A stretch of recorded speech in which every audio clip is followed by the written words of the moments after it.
Namo Namaha. Welcome back, students. In today's online class, we are going to discuss the topic Samskrutanuvadaha. Students, in your question paper, in the Rachanatmakam Karyam section, you will have a question based on Samskrutanuvadaha, in which you are supposed to translate Hindi or English sentences into Sanskrit. Today, we will discuss all the important rules regarding the translation of sentences into Sanskrit. So let's get started with the topic Samskrutanuvadaha. Whenever we translate any Hindi or English sentence into Sanskrit, we need to take four important points into consideration. The first point is Kartrupada Kriyapadayoho Sambandhaha, the relation existing between the subject and the verb. The second one is Lakaraha, the different lakars. The third one is Karak Vibhaktihi, and the fourth one is Upapad Vibhaktihi. In today's class, we will cover all the 4 points. Let's get started with the very first one. When we translate a sentence from English or Hindi to Sanskrit, first we need to identify the subject, that is the Kartrupadam. And Kriyapadam is to be used according to the subject. There are 3 Vachanani and 3 Purushaha of the subject and the verb. Ekavachanam, Dvivachanam and Bahuvachanam are the 3 Vachanani, and Pratham Purushaha, Madhyam Purushaha and Uttam Purushaha are the 3 Purushaha. The verb, that is Kriyapadam, always agrees with the Kartrupadam, that is the subject, in Vachan and Purush. Let me elaborate the concept. Students, you must be knowing about this table of subjects. Aham, Avam, Vayam are the Uttam Purush subjects. Aham means I, Avam means both of us, and Vayam means all of us. Tvam, Yuvam, Yuyam are the Madhyam Purush subjects. Tvam means you, Yuvam means both of you, and Yuyam means all of you. And rest all the nouns and pronouns come under Pratham Purush subjects. For an example, I have taken the noun Balaka here. Balakaha, Balakau, Balakaha. Balakaha, 1 boy, Balakau, 2 boys, Balakaha, many boys. Now let's try to understand how these subjects are connected with the verb forms. Here is the table of the Dhatuhu Pat in Lat Lakaraha with the respective subjects of each form. Aham Pathami, I am reading. Avam Patavaha, both of us are reading. Vayam Pathamaha, all of us are reading. Tvam Pathasi, you are reading. Yuvam Pathathaha, both of you are reading. Yuyam Pathatha, all of you are reading. Balakaha Pathati, a boy is reading. Balakau Pathataha, 2 boys are reading. Balakaha Pathanti, many boys are reading.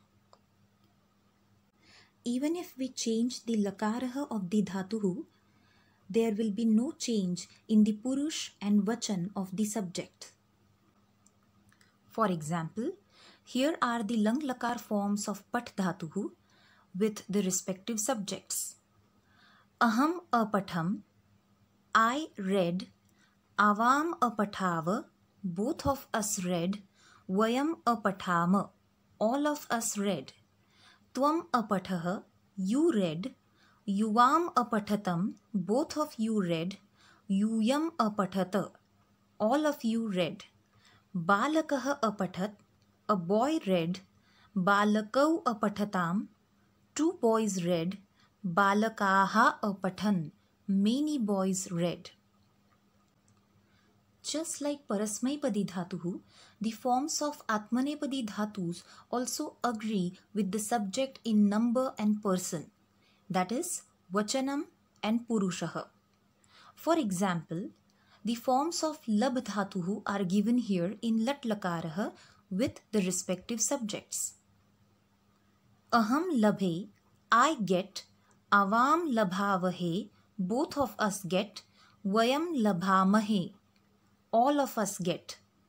Tvam labhase, you get, yuvam labhethe, both of you get, yuyam labhadve, all of you get.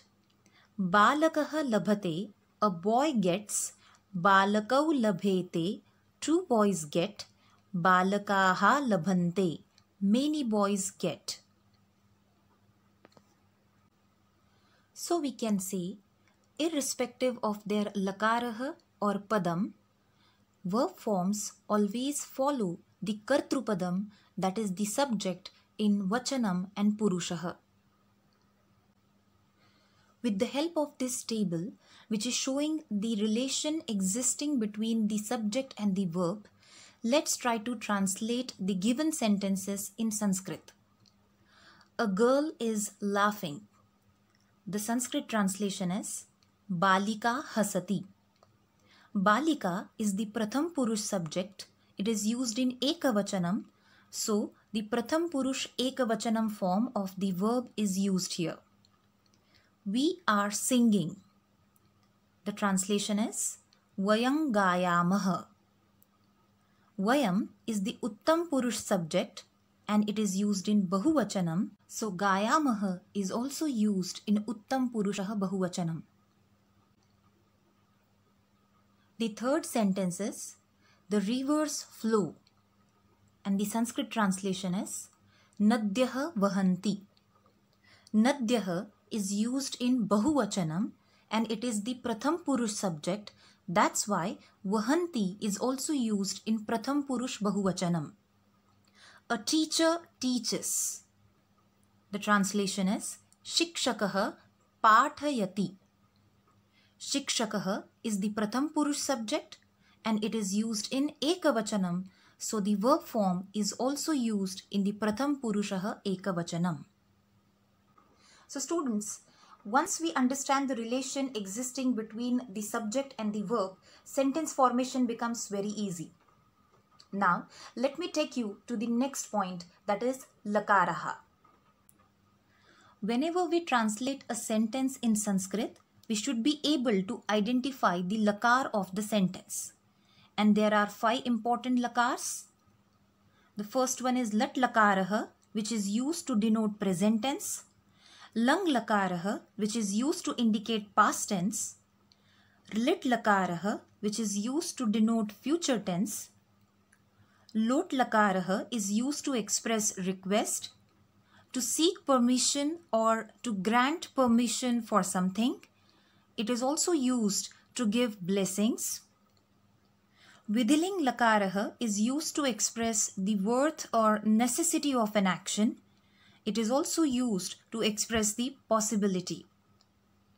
Let's try to understand it with the help of some examples. 3 sentences are given here.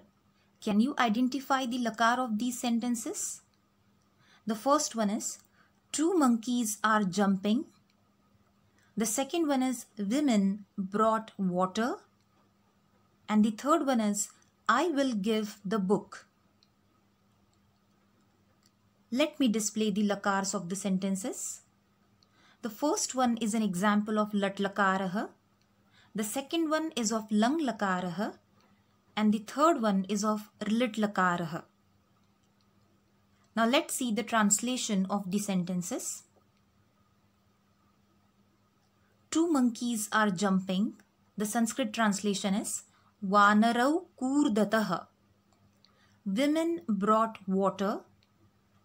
The translation is Mahilaha Jalam Anayan.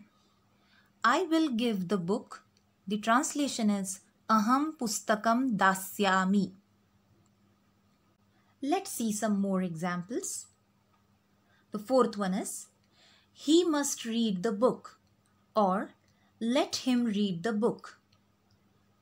Fifth one is May I enter the classroom? Sixth one is Students should not make noise. Here, The fourth and the fifth sentence are the examples of lot lakarah, because in the fourth sentence order is given or the permission is granted. Fifth one is an example of lot lakarah because someone is seeking permission to do something here. And as the advice is given in the sixth sentence, it's the example of vidiling lakarah. Now let's see the translation of these sentences in Sanskrit. He must read the book. The translation is Saha pustakam pathatu. May I enter the classroom? The translation is Kim aham kaksham pravishani. Students should not make noise. The translation is Chhatraha kolahalan na kuryuhu. I hope the concept is clear to you all. Students, the sentences that we get for the translation can be used in any of these 5 lakars. So it is very important that we should know the endings of all the 5 lakars in both Parasmai Padam and Atmanepadam. Now let's move on to the next part or the next point, that is Karak Vibhaktihi.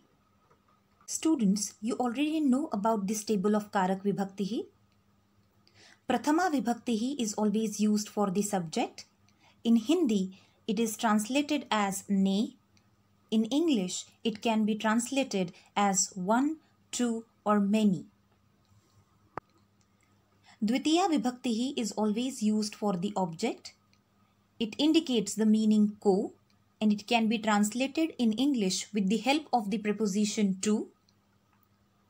Tritiya Vibhaktihi is used to indicate the instrument of an action, that is karanam. In Hindi, it is translated as se ya fir ke dwara. In English, we translate it with the help of the prepositions with or by. Chaturthi Vibhaktihi is used for sampradanam, that is the receiver of the action. It is also used to express the purpose of an action. In Hindi, we translate it as ko ya fir ke liye. In English, Chaturthi Vibhakti's meaning is expressed by the prepositions for or to. Panchami Vibhaktihi is used for apadanam, that is the source or the point of separation. In Hindi, we translate it as se. In English, the meaning of Panchami Vibhaktihi is expressed by the preposition from. Shashti Vibhaktihi is used to indicate relation. In Hindi, we translate it as ka, ki, ke, ya fir ra, ri, re. In English, the meaning of Shashti Vibhaktihi is expressed by of. Saptami Vibhaktihi is used to indicate the location or the time of an action. In Hindi, we translate it as mein ya fir par. In English, we take the help of the prepositions in, on, at, between, among to express the meaning of Saptami Vibhaktihi. And Sambodhanam is used to address or to call someone. In Hindi, we translate it as hey, are. In English, we translate it as oh. I would like to elaborate the concept of Karakam with the help of some examples. The first sentence is, Mother narrates a story. The translation of this sentence is, Mata kathang kathayati. Here, the word Mata is the Karta Karakam and Katham is the Karma Karakam. That's why Mata is used in Prathama Vibhaktihi and Katham is used in Dvitiya Vibhaktihi. The next sentence is, we came home by bus. The translation of the sentence is, Vayam bus yanena gruham agachhama. In this sentence, the word Vayam is the Karta of the sentence. So it is used in Prathama Vibhaktihi and bus yanena is the instrument of an action, that is the Karanam. So it is used in Tritiya Vibhaktihi. The next sentence is, this is my school. The translation is Eshah mama vidyalayah asti. The word mama is indicating the relation here, so it is used in Shashti Vibhakti, and Vidyalayah is the karta of the sentence, so it is used in Prathama Vibhakti. Let's see the next example. Girls gave money to the shopkeeper. The translation of the sentence is Balikaha apanikaya dhanam ayachan. In this sentence, the word balikaha is the subject, so it is used in Prathama Vibhakti. The word apanikaya is the sampradanam because the shopkeeper, that is the apanikaha, is the receiver of the money, so it is used in Chaturthi Vibhakti. The word dhanam is the object of the sentence, so it is used in Dvitiya Vibhakti. The next sentence is a king alighted from the chariot. The translation is Nrupaha rathat avatarat. The word Nrupaha is the subject, that is the karta of the sentence, so it is used in Prathama Vibhakti, and the word rathat is apadanam, that is the source of separation. The king is getting separated from the chariot, so it is used in Panchami Vibhakti. Students, we can conclude saying that Karak Vibhakti helps us to understand the various functions of words and their connection with the verb. Once you get command over Karak Vibhakti, sentence formation becomes easier. Now, let me take you to one more important point, that is Upapad Vibhakti.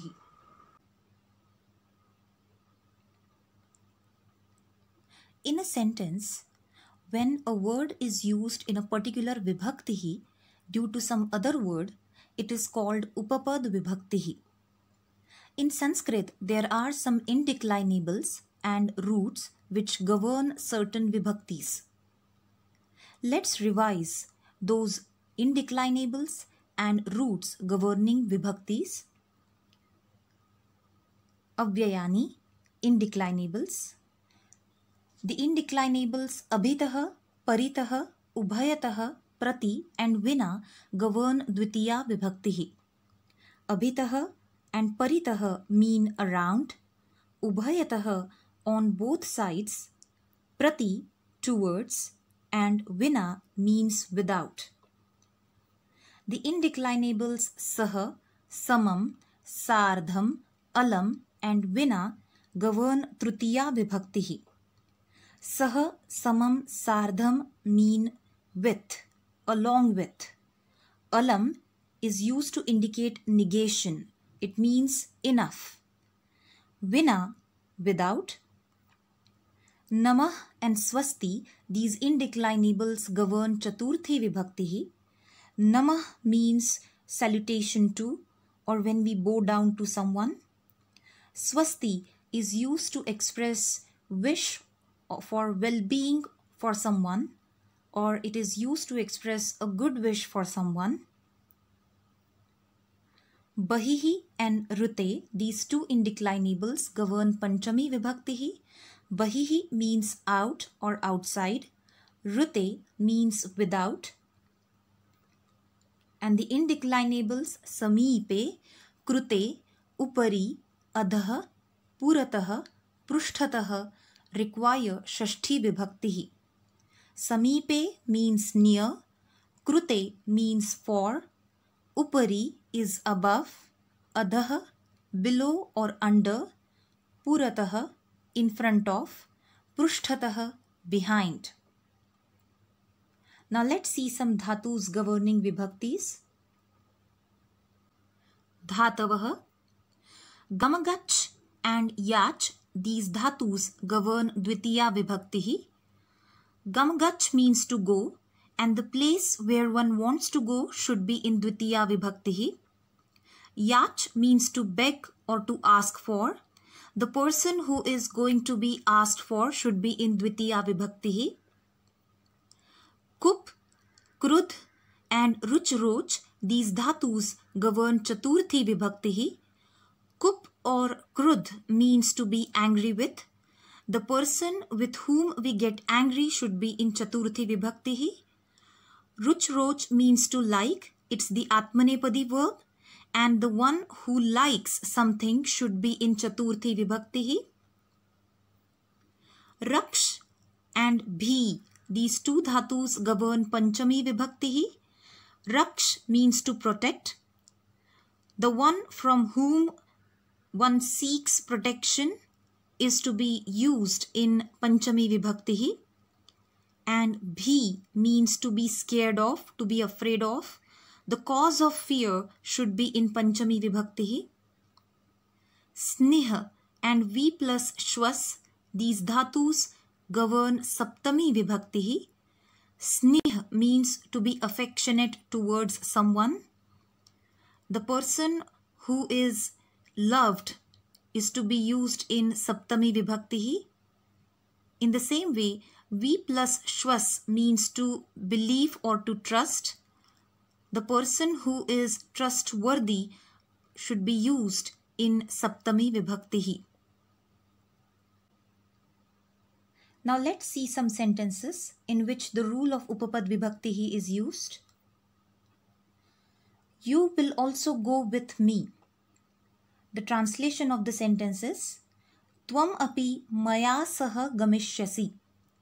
Here the word maya is used in Tritiya Vibhakti because of the indeclinable saha. The next one is Love and Kush were standing in front of Lord Rama. The translation is Lavaha Kushaha cha Ramasya Purataha Atishtatam. Purataha governs Shashti Vibhakti. That is why the word Ramasya is used in Shashti. Here is one more example. Soldiers protect the nation from enemies. The translation of the sentence is Sainnikaha Shatrubhyaha Desham Rakshanti. In this sentence, the word Shatrubhyaha is used in Panchami Vibhakti because the dhatu Raksh governs Panchami Vibhakti of the one from whom someone seeks protection. Students, I hope these examples have made it clear that why we should learn the rules of Upapad Vibhakti. There is one more important point without which the explanation of Sanskritanuvadaha will be incomplete. Now, let me take you to that point. The point is, Visheshan Padani should agree with the qualified noun in Lingam, Vachanam and Vibhakti. The same is applicable to the pronouns or Sarvanamani. Sarvanamani should be used in the same Lingam, Vachanam and Vibhakti like that of the noun which they are referring to in the sentences. Let me explain the concept with the help of some examples. I bought a new pen. The translation of the sentence is Aham Nutanam Lekhanim Kritavan. In this sentence, the word Nutanam is the Visheshanam of the word Lekhanim. So it is used as per the Lingam, Vachanam and Vibhakti of the word Lekhanim. Let's see the next example. There are many trees in this garden. The translation of the sentence is Asmin Udyane Naike Vrukshaha Santi. Asmin is the pronoun which is used to refer to the word Udyane, and they both are in Saptami Vibhakti Napunsakalingam, and the word Naike is the Visheshanam of the word Vrukshaha, so it is used as per the Lingam, Vachanam and Vibhakti of the word Vrukshaha. I hope the concept is clear to you all. So here ends the explanation of Sanskritanuvadaha. I hope this discussion will help you to prepare the topic thoroughly. Students, now I am going to give you some sentences for the translation. So get ready to solve the questions. Here are the sentences. The first one is, you will get fame. The second sentence is, Ram was a great king. The third sentence is, two bullocks are sitting under a tree.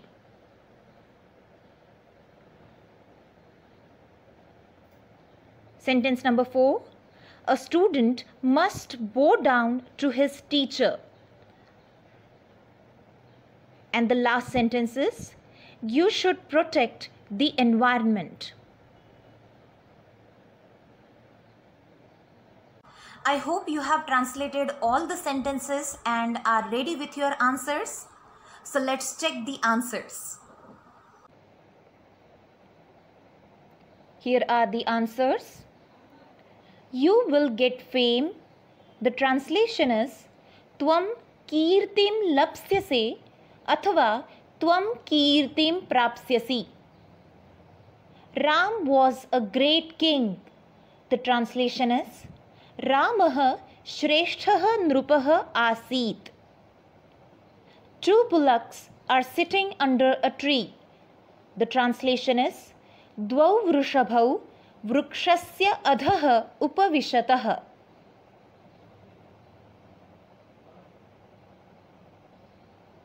The next sentence is, a student must bow down to his teacher.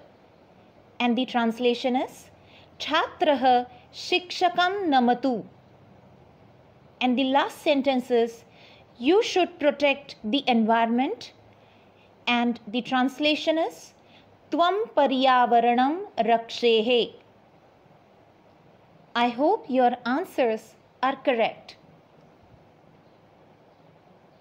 So students, I would like to end my presentation here. We will meet again with a new topic. Dhanyavadaha. Punah milamah.